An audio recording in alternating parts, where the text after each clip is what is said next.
Ethiopian Airline's recent growth has been fast, so much that it revised the ambitious 15-year strategy set in 2010 and plans to buy more planes to step up its expansion.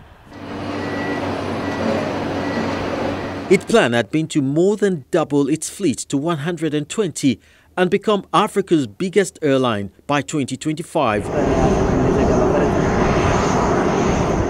But it already has 100 planes flying to dozens of destinations from Asia to South America, including 4 US cities. Ethiopian Airline plans to place orders this year for 13 additional Boeing 787 jets and 6 more Airbus A350s. According to the International Air Transport Association, the state-owned carrier has also outpaced regional competitors Kenya Airways and South African Airways to become Africa's largest airline by revenue and profits. The growth has been very attractive, remarkable growth. I mean, by any standard in the industry. You know, airlines are now growing 5 to 6%, maximum 10% in any part of the world.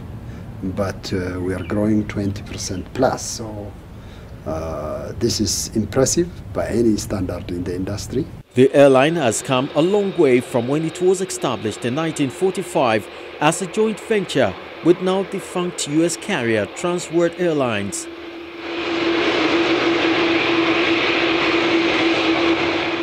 In its 2016-2017 financial year, Ethiopian Airlines generated $2.7 billion in revenue. Passengers' numbers climbed by more than 18% to 9 million, while net profit was $233 million, up from a little more than $220 million. In 2013, Ethiopian Airlines acquired a minority stake in Malawi Airlines to serve as a base for its Southern African operations. That kicked off a series of deals, including January's agreement with Zambia's government to relaunch that country's national carrier, shut down more than 2 decades ago.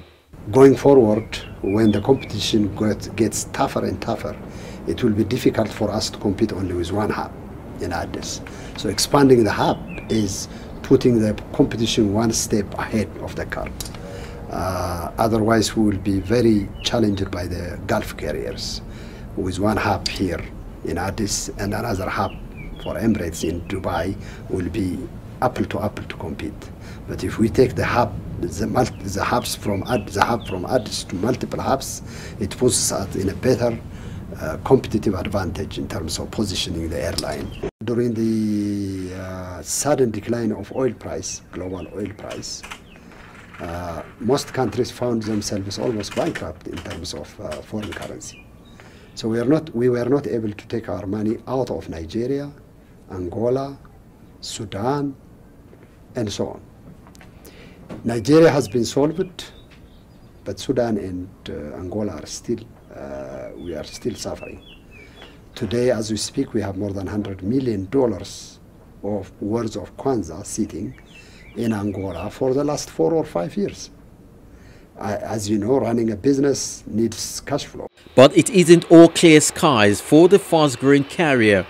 The economic downturn in Africa caused by the collapse of oil prices in 2014 has indirectly hit the continent's airline, and Ethiopia is unable to repatriate more than $140 million in profits from Angola, Sudan and Zimbabwe because of foreign exchange shortages. But it isn't all clear skies for the fast-growing carrier.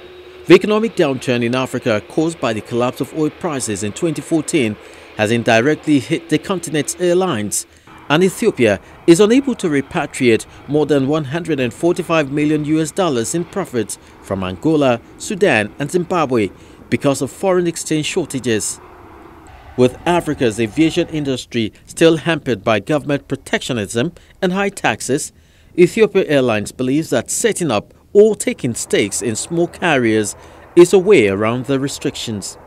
Ethiopia Airlines believes that setting up or taking stakes in small carriers is a way around the restrictions.